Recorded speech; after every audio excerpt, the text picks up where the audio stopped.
Well, g'day everyone and welcome to another Coast Watch podcast. Now today I'm lucky enough to have Dean Butler with me. Good to see you, Dino. Mate, good to see you. It's been a while. Yeah, it has. So you're up in Queensland? Little holiday in Queensland. Little holiday in Queensland. Well, it's nice to have you here, mate. So for those at home that may or may not know Dean Butler, I suppose at the end of the day, where do you think your claim to fame is, mate? Is it fishing journalism? Is that where most people would know you from, or? I think, yeah, fishing journalism, I guess. Honestly... If they're as old as me, anyway. How old are you? Well, I'm nearly 50. Yeah, that's old, eh? I've never... I guess in the last 20 years it's been marlin fishing and reporting on that and photographing it. Yeah. I don't do that anymore, but fishing journalism, I guess. So, trying to think back... I've had a few different hats over the years. Yeah, of course, as we all have. Yes. When we're as old as us. But basically, I'm trying to think back how far I need to go. But fishing world, were you... Fishing world, I first started writing as a young keen fisherman for Fishing World magazine. So that would have been your first publication? For sure, yeah. That's what I thought. I was trying to think back, because obviously when I was a kid I was reading them all, Modern Fishing and Fishing World and whatever, and then probably my first memories, if it wasn't Fishing World and reading your articles in there, it would have been when you first started doing some stuff on film. Yeah. With Harrow? Did it start before that? I was lucky, it's all about where you are and who you know, I guess, but I was lucky enough to meet Rod Harrison at Lord Howe Island who was a big time writer for Fishing World back in the 80s, when it was really everything was, sport fishing was new. Yeah. And Ron Calcutt, who's passed away, unfortunately, quite a few years ago now, he was right at the forefront of generating interest in sport fishing through not only his magazine Fishing World. He was a surfer, and surf magazines still are a thing, probably more of a thing than fishing magazines are nowadays. Yeah. But so Calcutt, way back then, was bringing sport fishing techniques and just the idea of fishing for fun rather than food back there in the 80s.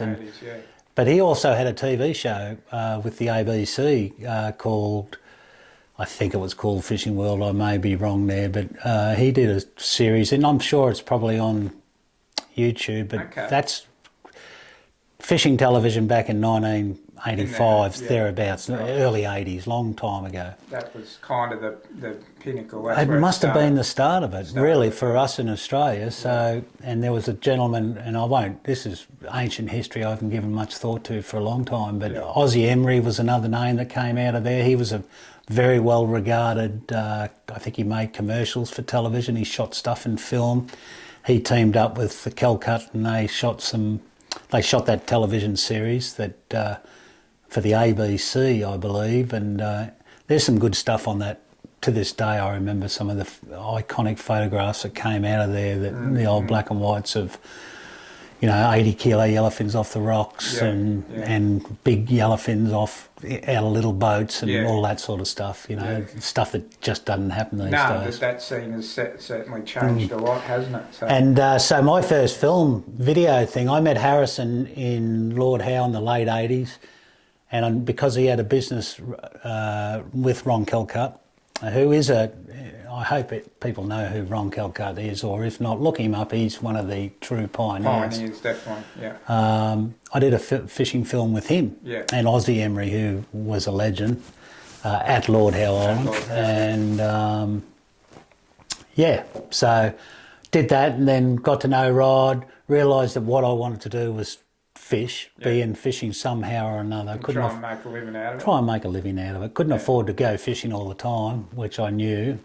and didn't necessarily want to own a boat and lock myself into wherever I can get that boat. I wanted to travel. So I got involved with Rod Harrison and John Haenke, who you've had in this room here John was one of our more recent interviews, which was great. Yeah. And basically we shot some films, and then I got into travel from there and thought, people are reading about this now, they're seeing it on film or on video. They want to go and do it themselves. Maybe they want to go and do it, and I was I just loved the idea of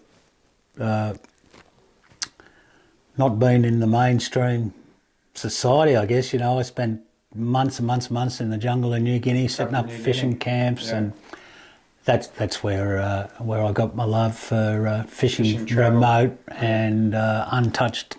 Like, I'm not very good at fishing, so I need really dumb fish, and the further you get away from the people, the better the fishing is. And to this day, that's what I like to do. Although I don't think you're on your own there, Dino. No. I think it's everyone's, passion or goal to strive to fish remote locations, and I know that's one thing that's always driven me as well, to try and access locations. And in fact, it was a video that you and Harrow did, Drysdale, a remote river, which John Haenke actually shot.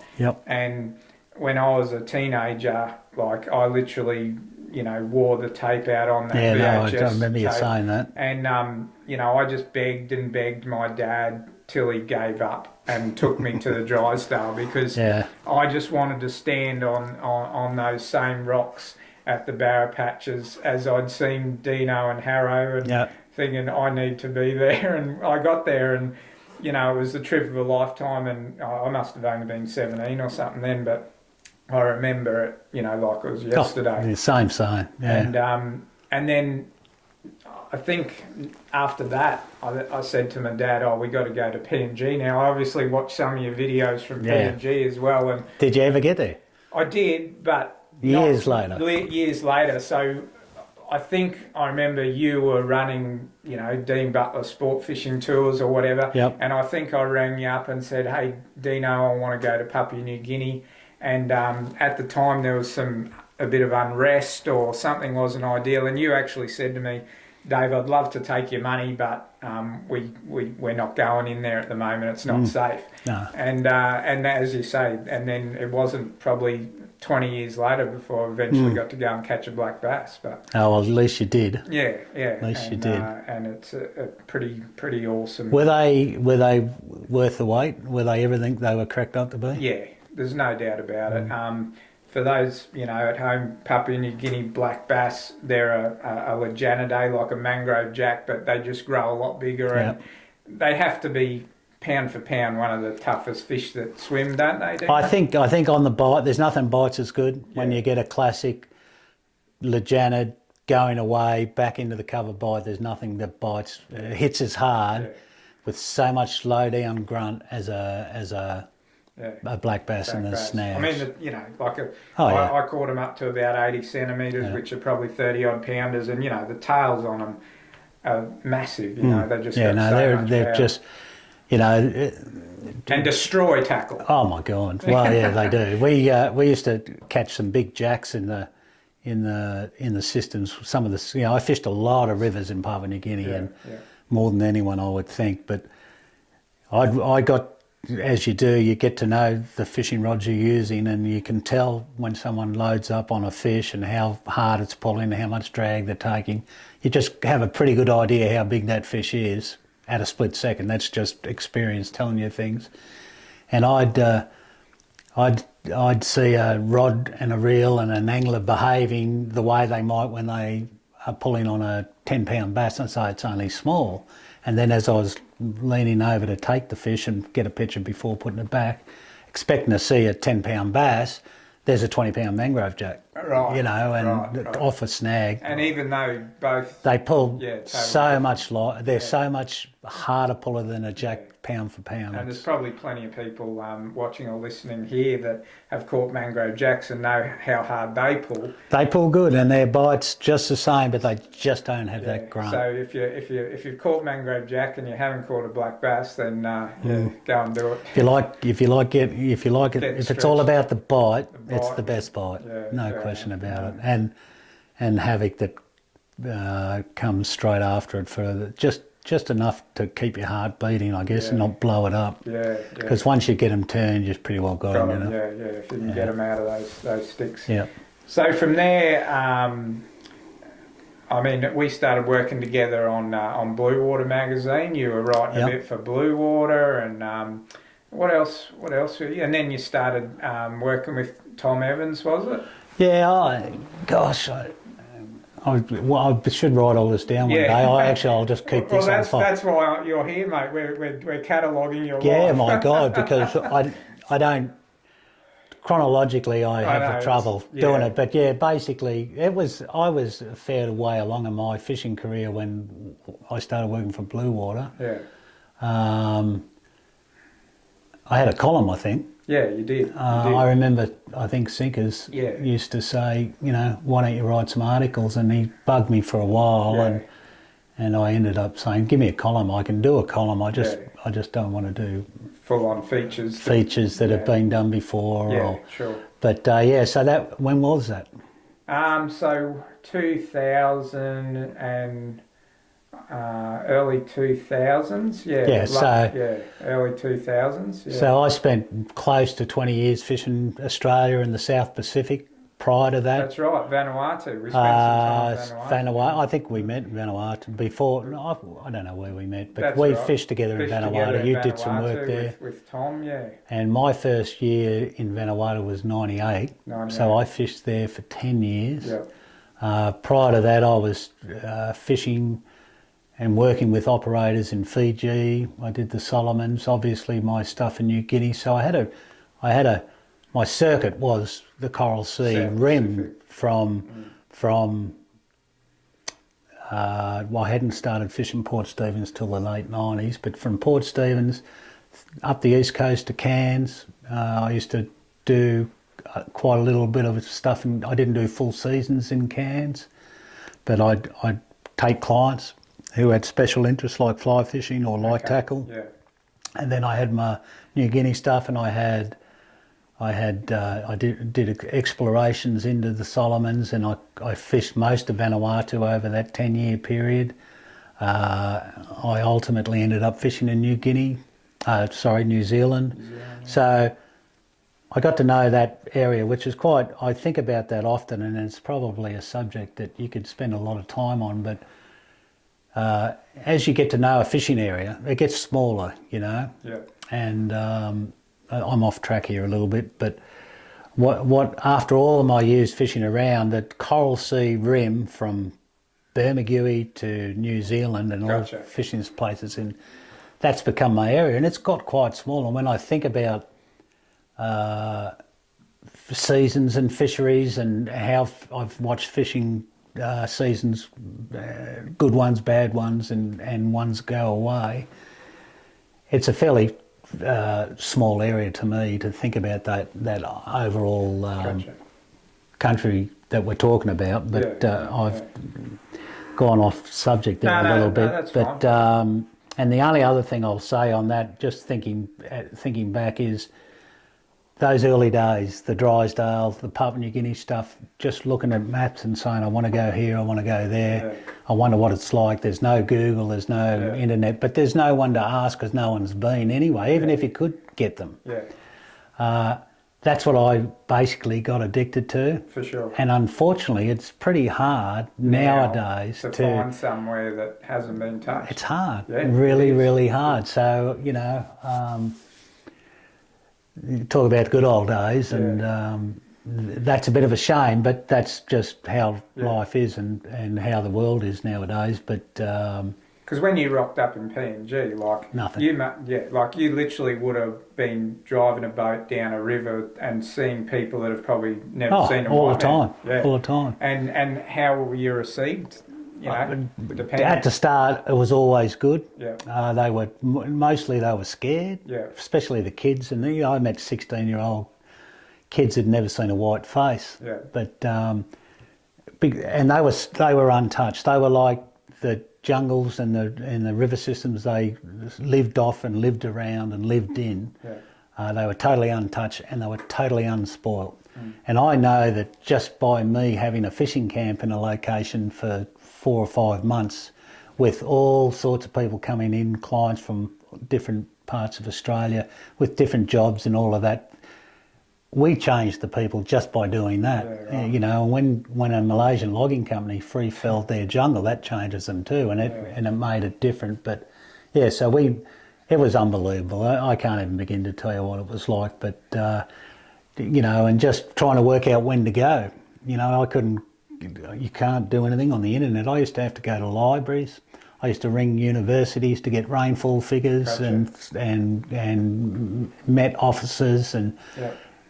You know, when does it rain on the south coast of the mainland of Papua New Guinea? When does it rain on the north coast? All of that stuff was done with a telephone or make an appointment to go and talk down, and then write it and collate it. And I guess there'd be no point turning up there with your clients in the middle of a monsoon. No, yeah. So anyway, all of that stuff. I love easy, and easy's good, but that's what we did to try and find somewhere. It was never easy. Never easy. It's still not easy, but it's harder to find somewhere that's untouched nowadays. That's the biggest problem. Yeah. But so all of that stuff I've talked about, pretty much that I sort of started leaning towards game fishing and primarily marlin fishing, and as a way to make a living and. You know, I just love marlin fishing, and I've got good mates to this day that I've known for over 35 years that are at the top of their chosen as captains and captains around the world. Yeah. But I soon worked out that for me to sort of find my own little niche and I'm not much of a conformist. I don't like regulations or anything like that. I like to zip in and zip out with keeping everyone happy all the time when I can, but I just saw a niche for fly fishing for marlin. I had an interest for doing that, and working with Sparrow, old Craig Denham, who I've known since he was 18, and fished with him since then. But we did a lot of fly fishing and worked out how to do that, and that pretty much took me through the first 2 decades of the 21st century.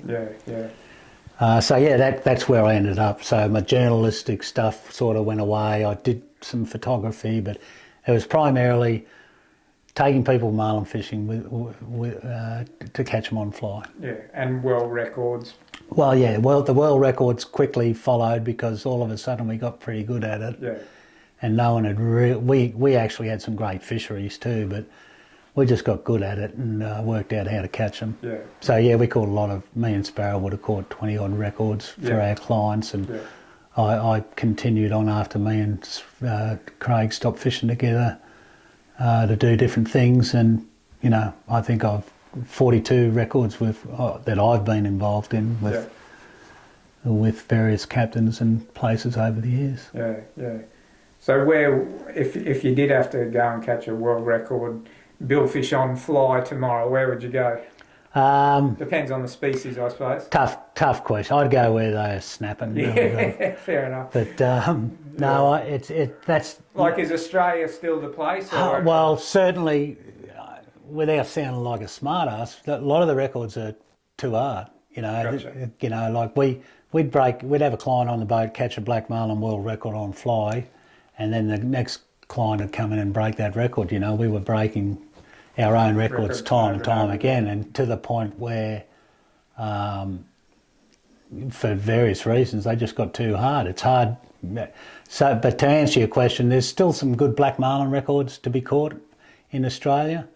Certainly female. If there was a female out there that wanted to pursue records, she could get her name in the book for sure, because you can get the shots you can get them in Cairns, you can probably get them off here, you can certainly get them off Exmouth on the west, which needs its own. Exmouth's a pretty unique fishery. I think you've been there, haven't you? But so black marlin. The thing with marlin fly fishing personally, it's a stupid way to try and catch a marlin. It's a hard way. It's a hard way to catch them, and I think 80, 100-pound black marlin's a great target on a fly rod, and I think 150-pound striped marlin is. But trying to catch either of those two species larger than that, and most blue marlin we have swimming around Australia, it's not the tackle to catch. You can get them on, hard to catch. Well, and the difference is too, of course, with world record fishing, there's two things that not everyone may be aware of. Is obviously you've got to take the fish to get the water. You've got to kill the fish. Kill it. Yeah. And secondly, regulation IGFA fly tackle, you have to use stick gaffs. You can't use fly gaffs. Yeah. So of course, any fish over 150 pounds, you're going to put a stick gaff into it as opposed to a flying gaff. Well, you got a bit on, haven't you? You've got a bit on, and that's why if you look at the records, there's nothing over 300 pound because you can put your boat right next to a marlin on a fly pretty quick, but then you got to deal with it right there and then, or you do what is the common practice now is you get rid of the thing as soon as you can and just say you caught it. But that's not a subject we won't get that controversial here. But look, I hear you, mate, and there is a big difference between catching and releasing a billfish and putting it in the boat, and to each their own. Like not everyone wants to kill them, and that. But I do take my hat off to anyone that's got the balls to stand there with a stick gaff in their hand and put it into a lively marlin beside the boat that may have only been on the line for a matter of minutes. Or even hours for that point. When you pull it on 20 pound, like it doesn't really matter, does it? So, no, I've seen really bad things happen after a long hours. time. I actually had the fish on myself, a blue marlin in Vanuatu for 4.5 hours, and a guy who I have a lot of respect for as a fisherman, and a guy with big balls to do the job you're talking. Eric Fester, Captain Eric. He gaffed this fish I had on after 4.5 hours, and it pulled him out of the water, out of the boat, like he was a feather. Toothpick. Yeah, gone, just gone. And we got him back in and I fought that fish for another 2.5 hours before I popped it off because it was, I was delirious, and that's a whole day not to catch something. That's hard work, isn't it? So it's not a craze that's going to take off, I don't think. No, it's not for everyone. No, and I just got, I was good at it. I got really good at teasing the fish, and I learned a lot about marlin and how they behave before you get them on, which I think has helped me in other types of marlin fishing, I can't wait to see the next one. Exactly, we're all the same. I know for sure, I spent quite a lot of times sitting on a fly bridge, with you on the deck, both in Vanuatu, Burma. Yeah, we did. Like that. And I learnt so much about fish behaviour, watching you guys do what you do on the deck, teasing billfish for fly fishing, and what that enabled me to do is bring those techniques back and transfer them into conventional fishing. 100%. So I'm not a fly fisherman, but I tease a billfish exactly the way I learnt from you. Yeah, and you're smart. Yeah.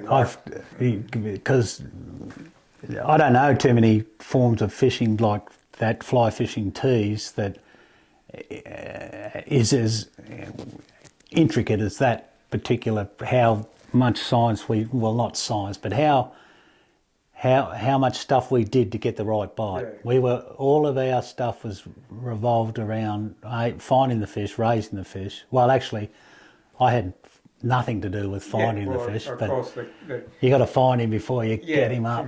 Can tease him, But there's not many forms of fishing where you have to go through such a fire drill to get a bite. Yeah, and the thing is, the way I always looked at it was, if you can get that fish to eat a fly, which let's face it, it doesn't look anything like food. No. Why don't just do all the same procedure and then put a slimy mackerel back in front of them? It's a no-brainer. Mate, I'm flabbergasted at how many times I've shown people or had people around me that have seen all of that happen. And they still want to go and put hooks in their lures. 5 hooks in their lures, it blows me away. So I always appreciated how you worked out, shit, this is a way No, to catch I'm them. happy to say I'm a disciple of your church, mate, because Yeah. I've never really looked at bill fishing the same way. In fact, it's been many, many years since I've put 4 lures out with hooks in them because I know that if I use the techniques that I learnt from you, that I will catch that fish. You know, not all of them. No, of you'll course, catch over. You know, but the conversion rate. The conversion rate. I'm talking about raised fish to fish. Yeah. You know, caught, released, tagged, whatever you want to call No, there's it. no question about it. And Yeah. I'm long gone are the days where I'll try and convince anyone of that. I don't care, but I know. And don't get me wrong, I like telling. You want to see my lure collection? Yeah, and I'm the same. I've got plenty of hooks and plenty of lures, and you know, you look at the guys in Hawaii and the way they fish, and it's a pretty cool way to fish, and you know, you get those, you know, nice big Hawaiian lures, and you see them working properly, and you can see why they get eaten.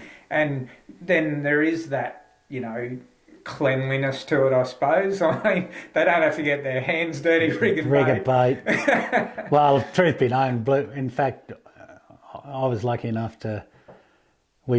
Same deal. Was doing some fly fishing in Kona with Jason Holtz on the old pursuit, not the new one. Yeah. We had some guys trying to catch spearfish on a fly, that's another stupid thing to try and catch on a fly, but hard to hook those little guys. Yeah. But because we were set up for it, and beauty of Kona is it's nothing to do. Let's go for a fish, you know. You pull out of you don't even have to run the engines over 1,000 RPM. But anyway, we went out and we switched one about 455. Got 4 or 5 bites out. You know, it's all about the bites. The boys love seeing those bites, but they don't see their rigger bites that good, you know. But we got 4 bites out of this fish, just teasing it back to the boat, and it's like a big day when you get 4 bites. We got 4 out of 1 and caught it.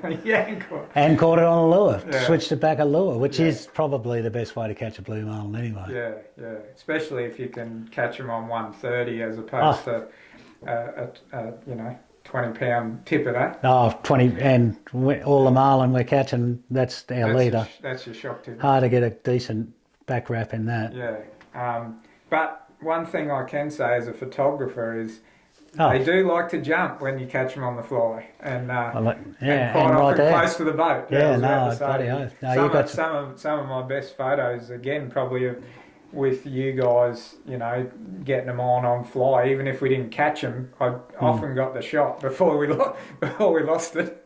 Yeah, you definitely got some of the best teaser shots. I've like striped mullen stuff, and I still remember you've got. I'm sure it's your photo of a blue marlin, a series of shots of a blue marlin coming up on a Pakula Lumo sprocket. That was in Bermagui, and I was in the tower. Black like those sunglasses. And because I think Biggs was driving, and there was I think the boat was already out of gear, or he had come back to really slow idle, so the wake was clean. Yeah. And I was in the tower looking down, and you can see everything on the fishes, and it was a sequence shot as it comes up, and pretty cool stuff. Yeah. Yeah, but we should do more of that. Oh, mate.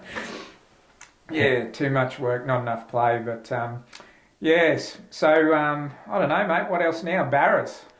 Yeah, well, you know, as I've got so bloody old, and like my clients got really old too, you know. So I've still got 3 or 4 people that I fish with, where and whenever. Yeah. Old Tom Evans, who I ended up, we fished 17 years together. Wow. But I still try and get a month a year with him in Florida, tarpon fishing with a fly rod. He's still into record fishing, so COVID and other stuff has messed that up recently, and certainly made me aware that not so much for young people, but as you get older, and then the last couple of years just sort of went away. It was taken away from us with COVID and that. Yeah, for sure. You know, if you're an 80-year-old man that wants to fish a month a year, and you might only have 4 or 5 trips, he'd lost 3 of them. Wow. Yeah, when you put it that way. So it's scary, you know. Yeah. So I only fish with people I want to, and when I'm not fishing with clients, I'm fishing with mates, and that's that interest for me now is barramundi, remote locations, and fly fishing on the flats. So I really enjoy permit, blue bastards, and what's the other one we chase? That big green bastard thing. What are they called? Tuskfish. Tuskies. Tuskies, yeah. My objective is to get good at doing that. Gotcha. And again, it's all about the challenge, isn't it? It's all about the challenge, but I just want to get as good at that as I can, and I know the only way to do that is to find dumb ones, which means I've got to get away from the crowds. And and always have some fresh barramundis to eat. Nice. And I'll be happy. A few mud crabs. So you've got a nice little boat for doing that now? Yeah, I've had for 5 or 6 years now a little 5 metre Beastmaster, built by Robbie Ferguson up in Harvey Bay, just up the road there, and it's set up for those things we just talked about, barramundi and flats fishing, pushing it around with a pole and getting in and using stealth to trick these smart fish. And my buddy up there at Weepers, Phyllis Kirk, he's got a 5 metre boat, a Tinny, an old Cairns custom craft, which is a bit of a freak. It's a great boat to this day. It's 20-something years old and it's a beauty. So we have 2 of those, and just with mates, he and I bought a 42-foot old shit box. Nice. Use as a mothership. And we've done it up to be simple and easy to run. I can run it by myself, and I've taken it away for a week and towed my boat behind it. Just set it up further than a day tripper can get from some of these spots we want to be in the Gulf, and have mates come in and just go fishing.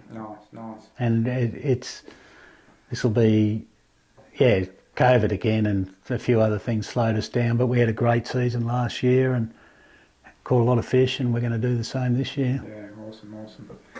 Oh well, I'm hopefully, mate, if work lets me get up there, I'm there.